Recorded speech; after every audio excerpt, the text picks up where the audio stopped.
그날 밤도 며느리는 말없이 신발을 신었습니다. 어디 가니? 묻지 않았어요. 하지만 현관문이 닫히는 소리를 듣는 순간 제 가슴이 이상하게 내려앉더군요. 그날은 처음으로 따라 나섰습니다. 그리고 그 골목 끝에서 저는 며느리가 절대 보여주지 않던 얼굴을 보게 됩니다. 저는 김순자, 올해 72입니다. 아들 집에 들어온 지 벌써 2년째예요. 손주 준혁이 학교 들어가면서 손 좀 보태달라고 해서 왔죠. 처음엔 한두 달만 있으려 했는데 며느리가 어머님이 계시면 마음이 놓여요라고 해서 그냥 눌러 앉았습니다. 그게 잘한 건지 아직도 잘 모르겠어요. 며느리 이름은 유진이에요. 42. 낮에 보면 참 괜찮은 사람이에요. 말도 공손하고 손주한테도 다정하고 저한테도 함부로 대하는 법이 없어요. 시어머니 모시는 게 쉬운 일이 아닐 텐데도 얼굴에 내색하지 않거든요. 그런데 이상한 건 밤이었습니다. 처음엔 그냥 산책인 줄 알았어요. 늦은 밤 11시쯤 되면 조용히 외출복을 입고 나가더라고요. 한번 나가면 새벽 1시, 2시에 들어와요. 아들한테 물어봤더니 원래 그래요. 불면증 있어서 밤에 좀 걷는다고 하더라고요 하더군요. 그래, 요즘 사람들은 그럴 수도 있지. 하지만 뭔가 찝찝했어요. 첫째, 전화를 안 받아요. 한 번은 준혁이가 밤에 열이 나서 제가 며느리한테 연락했는데 벨소리만 계속 울리고 받지 않았어요. 새벽에 돌아와서는 핸드폰 소리 못 들었어요 라고만 하더군요. 둘째, 옷차림이 이상해요. 낮에는 수수한 옷만 입는데 밤에는 화장도 진하게 하고 옷도 좀 다르게 입어요. 산책 간다면서요? 셋째, 냄새예요. 돌아올 때마다 담배 냄새가 나요. 며느리는 담배를 안 피우는데 말이죠. 그래도 저는 참았습니다. 며느리도 숨 쉴 구멍이 필요하겠지. 시어머니랑 산다는 게 얼마나 답답하겠어요. 그냥 모른 척 해주는 게 낫겠다 싶었어요. 그런데 어느 날 준혁이가 제게 이렇게 말했습니다. 할머니, 엄마 밤에 다른 엄마가 돼요. 응?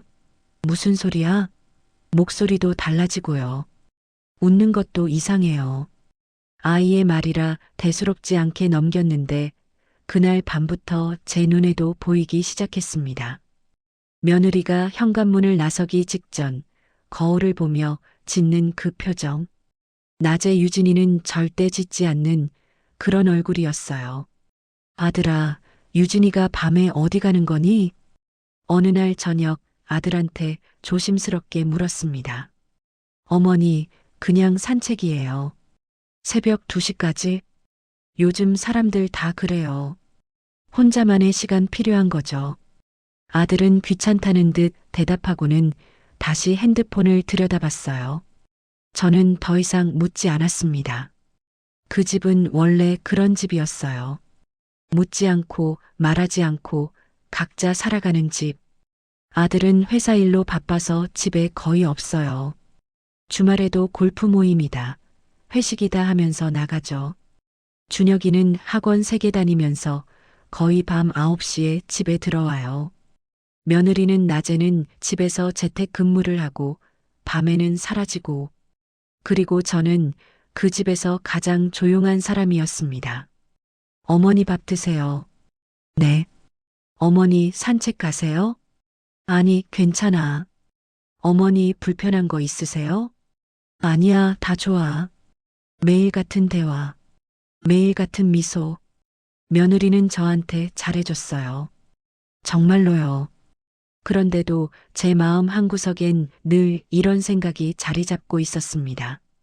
내가 이 집에서 짐이 된 건 아닐까? 저는 방 하나를 쓰고 있어요.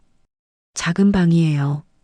예전에 준혁이 방이었는데 제가 오면서 준혁이는 거실 소파 옆 책상에서 공부를 해요. 며느리는 괜찮아요. 준혁이가 좋아해요라고 했지만 저는 알아요. 그 아이가 자기 방을 얼마나 좋아했는지. 밤이면 저는 그 작은 방에 누워서 며느리가 외출하는 소리를 듣곤 했어요.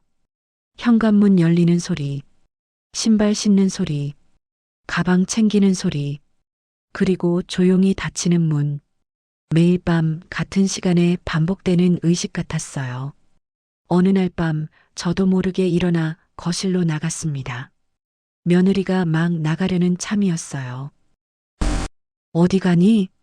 며느리가 깜짝 놀라며 돌아봤어요. 아, 어머님. 잠 깨셨어요? 그냥 좀 답답해서 바람 쐬러요. 이 밤에? 네, 낮에는 시간이 없어서요. 금방 올게요. 며느리는 웃으며 나갔어요. 하지만 그 웃음이 제 눈에는 이상하게 보였습니다. 뭔가 감추고 있는 사람의 웃음이었어요.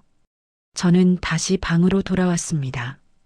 그리고 이불을 덮고 누웠지만 잠은 오지 않았어요. 그날은 비가 왔습니다. 늦은 봄비였어요. 창밖을 보니 빗줄기가 가로등에 반사되어 반짝이고 있었습니다. 밤 11시, 저는 거실 소파에 앉아 있었어요. 며느리가 나올 시간이 가까워지고 있었거든요. 과연 정확히 11시 5분, 며느리가 방에서 나왔습니다.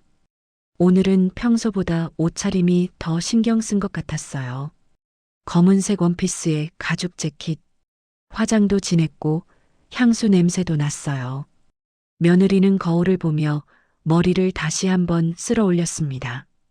그때 거울 속에 비친 며느리의 표정을 저는 봤어요. 낮의 며느리가 아니었어요. 눈빛이 달랐습니다. 뭔가 단단하고 날카롭고 결연한 표정이었어요. 현관문이 열렸습니다. 저는 일어섰습니다. 따라가야겠다. 왜 그런 생각이 들었는지 모르겠어요. 그냥 제 안에 무언가가 저를 움직였습니다. 저는 재빨리 외투를 걸치고 신발을 신었어요. 다행히 며느리는 이미 엘리베이터를 타고 내려간 뒤였습니다. 저는 계단을 이용했어요. 7층이었지만 뛰다시피 내려갔습니다. 아파트 현관 밖으로 나오니 며느리가 보였어요. 우산을 쓰고 버스 정류장 쪽으로 걸어가고 있었습니다. 저도 우산을 폈습니다. 그리고 조심스럽게 뒤를 따라갔어요. 며느리는 버스를 타지 않고 지하철역으로 향했습니다. 저도 따라 들어갔어요. 다행히 사람이 많아서 들키지 않았습니다. 2호선을 탔어요. 강남 방향. 차 안에서 며느리는 핸드폰을 보고 있었어요. 저는 멀찍이 떨어져서 다른 칸에 탔습니다. 선릉역에서 내렸어요. 며느리는 빠르게 걸었습니다. 익숙한 길인 것 같았어요. 저는 숨을 헐떡이며 따라갔습니다. 골목으로 들어섰습니다. 네온 사인이 번쩍이는 건물들, 술집, 클럽, 노래방, 그런 곳들이 즐비한 골목이었어요. 며느리는 그중 한 건물 앞에 멈춰 섰습니다. 낡은 5층 건물이었어요. 간판은 없었지만 2층 창문에서 붉은 불빛이 새어나오고 있었습니다. 며느리는 주위를 한번 둘러보고는 건물 안으로 들어갔습니다.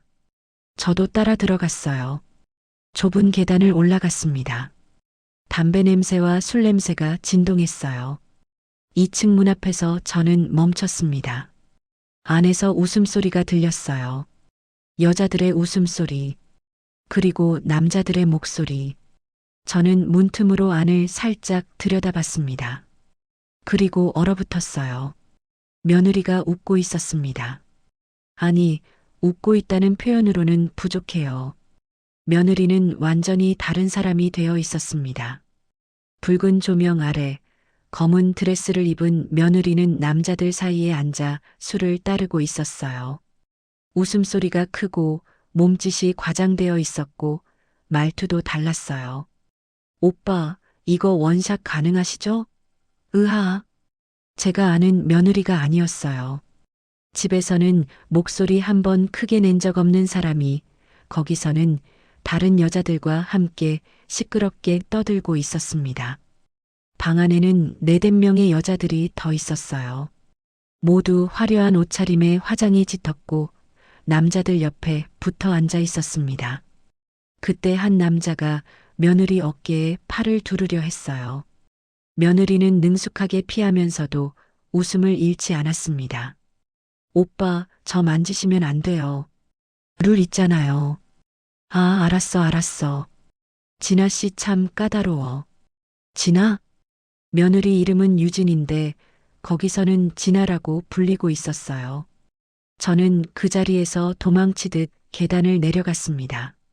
비를 맞으며 골목을 빠져나왔어요. 숨이 턱까지 차올랐지만 멈출 수가 없었습니다.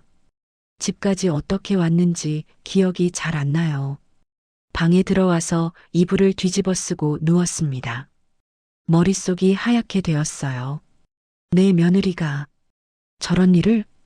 룸살롱 아니면 그런 비슷한 곳, 술을 파는 곳, 남자들 상대하는 곳. 며느리가 매일 밤 간 곳이 그런 곳이었어요. 새벽 2시쯤 현관문 열리는 소리가 들렸습니다. 며느리가 돌아온 거예요. 발소리가 복도를 지나갔습니다. 화장실 물 내리는 소리, 방문 닫히는 소리. 저는 눈을 감았지만 잠들 수 없었어요. 다음 날 아침, 며느리는 평소처럼 아침을 차렸습니다. 어머님, 진지 드세요. 응, 어제 비 많이 왔죠? 감기 조심하세요. 그래. 며느리는 여느 때와 다름없이 밝은 얼굴이었어요. 어젯밤에 그 사람이 같은 사람이라고는 도저히 믿기지 않았습니다. 준혁이가 학교 갔고 아들도 출근했어요. 집에 며느리와 저 둘만 남았습니다. 며느리는 거실에서 노트북을 켜고 일을 시작했어요. 재택근무라고 했죠. 저는 방에서 나오지 못했습니다. 어떻게 해야 하지? 아들한테 말해야 할까요? 하지만 아들이 믿을까요? 아니, 아들은 이미 알고 있는 건 아닐까요? 준혁이는 어떡하죠? 여러 생각이 머릿속을 휘저었습니다. 그날 저녁 며느리가 방문을 두드렸어요. 어머님 괜찮으세요? 하루 종일 안 나오시네요. 응, 괜찮아. 저녁 드실래요? 미역국 끓였어요. 나중에 먹을게. 며느리는 잠시 머뭇거리다가 갔습니다. 밤 11시 또 현관문 여는 소리가 들렸어요. 며느리가 또 나간 겁니다. 저는 이불 속에서 눈물을 흘렸습니다. 3일이 지났습니다. 저는 며느리 얼굴을 제대로 보지 못했어요. 며느리는 여전히 친절했고 저는 여전히 아무 말도 하지 못했습니다. 아들한테도 말하지 못했어요. 어떻게 말해야 할지 몰랐거든요. 그날 밤 저는 결심했습니다. 며느리한테 직접 물어보기로. 밤 11시 전 저는 거실로 나갔어요. 며느리가 막 외출 준비를 하고 있었습니다. 유진아. 며느리가 놀라서 돌아봤어요. 어머님? 나 너 따라갔었어. 그날 밤 며느리의 얼굴이 하얗게 질렸습니다. 어머님, 왜 그런 일을 하니? 며느리는 아무 말도 하지 못했어요. 그냥 서 있기만 했습니다. 아들이 알아? 준혁이는? 몰라요. 아무도 몰라요. 그럼 왜? 며느리가 천천히 바닥에 주저앉았습니다. 그리고 울기 시작했어요. 저는 당황했습니다.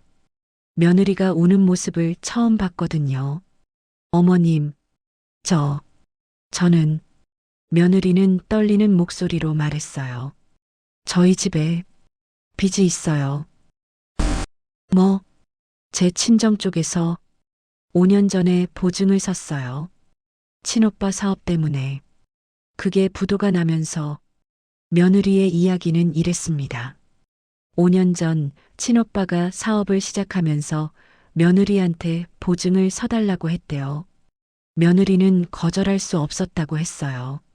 어렸을 때 부모님 돌아가시고 오빠가 며느리를 키웠거든요. 그런데 그 사업이 망했어요. 빚이 3억. 오빠는 연락이 끊겼고 며느리한테 빚이 고스란히 넘어왔습니다. 남편한테 말 못했어요. 결혼 전 일인데 제가 처리해야 한다고 생각했어요. 며느리는 낮에는 재택근무로 월 200만 원을 벌고 밤에는 그 일로 월 400만 원을 번다고 했어요. 일주일에 닷새 나가요. 한 달에 600만 원 갚고 있어요. 2년 반 동안 이미 2억 가까이 갚았어요. 그럼 남편은 정말 몰라? 며느리는 고개를 저었어요. 말 못해요. 남편이 알면 저를 용서 못할 거예요. 결혼 전에 숨긴 거잖아요. 이혼할 거예요. 그럼 준혁이는요? 며느리는 울면서 말했습니다. 저는 그냥 제 책임을 지고 싶었어요. 조용히 혼자 해결하고 싶었어요. 아무도 다치지 않게. 저는 할 말을 잃었습니다. 외도인 줄 알았어요. 아니면 도박이나 그런 거. 그런데 빚 때문이었어요. 가족을 위해 혼자 짊어진 빚. 그래도 그런 일은 저도 알아요. 부끄러운 일이에요. 하지만 제가 할 수 있는 일 중에 가장 돈을 많이 버는 일이에요. 다른 방법이 없었어요. 며느리는 제 손을 잡았어요. 어머님, 부탁드려요. 남편한테는 말하지 말아주세요. 제발. 저는 며느리의 손을 잡고 있었습니다. 그 손이 얼마나 차가운지. 며느리와의 대화 이후 저는 며칠 동안 고민했습니다. 아들한테 말해야 할까, 말아야 할까? 며느리는 비밀로 해달라고 했지만 이게 과연 옳은 일일까요? 일주일 후 저는 결국 아들을 불렀습니다. 얘야, 엄마가 할 말이 있어. 왜요? 유진이 말이야. 저는 조심스럽게 며느리 이야기를 꺼냈어요. 밤에 어디 가는지, 제가 따라갔던 일, 며느리가 털어놓은 빈 이야기까지. 아들은 묵묵히 듣고 있었어요. 그리고 제 이야기가 끝나자 아들이 한숨을 쉬었습니다. 어머니, 저 알고 있었어요. 뭐? 유진이가 그런 일 하는 거 알고 있었어요. 저는 충격을 받았습니다. 알고 있었다고? 그럼 왜? 처음엔 몰랐어요. 근데 작년에 우연히 알게 됐죠. 카드 명세서 보다가 아들은 담담하게 말했습니다. 처음엔 화났어요. 근데 유진이가 사정을 얘기하더라고요. 빈 이야기. 저도 그때 처음 들었어요. 그럼 저는 같이 갚자고 했어요. 제 월급으로도 충분히 갚을 수 있다고. 근데 유진이가 거절했어요. 자기 책임이니까 자기가 갚겠다고. 아들은 한숨을 또 쉬었어요. 그래서 저는 그냥 모른 척 해주기로 했어요. 뭐, 유진이 자존심이 있잖아요. 제가 나서면 유진이 더 힘들어할 것 같았어요. 저는 믿을 수가 없었어요. 그게 말이 되니? 내 아내가 밤마다 그런 일을 하는데 너는 모른 척을 해? 어머니는 이해 못하실 거예요. 요즘 부부는 그래요. 서로의 영역을 인정해 주는 거예요. 영역? 그게 영역이니? 저는 화가 났습니다. 준혁이는 어떡하고? 그의 엄마가 그런 일 하는 거 알면 어떡하려고? 준혁이는 모를 거예요. 조심하고 있잖아요. 만약 알게 되면? 만약 학교에서 소문이라도 나면? 그건 아들은 대답하지 못했어요. 저는 그제야 깨달았습니다. 아들은 도망치고 있었어요. 책임에서, 선택에서, 결정에서 그냥 모든 걸 며느리한테 맡기고 자기는 모른 척하면서 편하게 살려는 거였어요. 너는 비겁해. 어머니, 내 아내가 힘들어하는데 너는 모른 척하면서 방관하고 있어. 그게 사랑이니? 어머니, 너는 아무것도 안 하면서 나중에 문제 생기면 그때 가서 나는 몰랐다고 할 거지. 아들은 아무 말도 하지 못했습니다. 저는 방으로 들어가 버렸어요. 그날 밤 저는 며느리가 외출하는 소리를 들었습니다. 그리고 혼자 중얼거렸어요. 내가 뭘 할 수 있을까? 다음 날 저는 며느리를 불렀습니다. 유진아, 앉아봐. 며느리는 불안한 얼굴로 앉았어요. 아들한테 얘기했어. 며느리 얼굴이 새하얗게 질렸습니다. 어, 어머님. 근데 그 녀석이 이미 알고 있더구나. 1년 전부터. 네. 며느리도 놀란 것 같았어요. 남편이 알고 있었어요? 응. 알고도 모른 척 했대. 며느리는 아무 말도 하지 못했어요. 그냥 눈물만 흘렸습니다. 저는 며느리 손을 잡았어요. 유진아, 나는 내가 하는 일이 부끄러운 일이라고 생각하지 않아.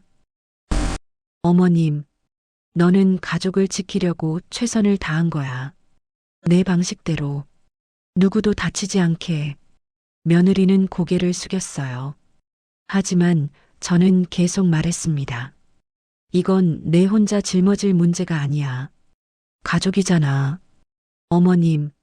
하지만 나한테 돈이 좀 있어. 며느리가 고개를 들었어요. 시골에 땅이 있었는데 작년에 팔았어. 7천만 원쯤 돼. 아들 주려고 모아뒀는데. 어머님, 안 돼요. 그건 어머님 노후 자금이잖아요. 내 노후는 내가 알아서 해. 이것보다 중요한 게 뭐가 있겠어. 저는 며느리를 똑바로 봤어요. 그리고 내일 아들한테 말할 거야. 제대로. 어머님, 아들이 도망치지 못하게 할 거야.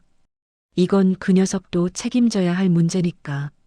며느리는 울면서 제 손을 잡았습니다. 어머님, 감사합니다. 정말. 울지 마. 우리 이제 같이 해결하자. 그날 밤 저는 아들을 다시 불렀어요. 며느리도 함께였습니다. 얘야, 엄마가 7천 있어. 유진이 빚 갚는 데 쓰자. 어머니, 그건. 그리고 너도 월급에서 매달 200씩 보태. 그럼 한 달에 1,000만 원씩 갚을 수 있어. 어머니, 제가 어떻게 해? 어떻게든 해. 그게 남편이 할 일이야. 아들은 할 말을 잃었어요. 그리고 유진아. 네, 어머님. 이제 그 일 그만둬. 이번 달까지만 하고 그만두는 거야. 며느리는 눈물을 흘리면서 고개를 끄덕였어요. 네. 어머님. 그날 밤 오랜만에 우리 세 명이 함께 앉아 이야기를 나눴습니다. 빚을 어떻게 갚을 것인지, 앞으로 어떻게 살아갈 것인지. 아들은 처음으로 진지한 얼굴로 이야기를 들었어요. 그리고 며느리는 처음으로 짐을 내려놓은 얼굴이었습니다. 6개월이 지났습니다. 며느리는 그 일을 그만뒀어요. 마지막 날 며느리는 그곳 사장님한테 인사를 했다고 해요.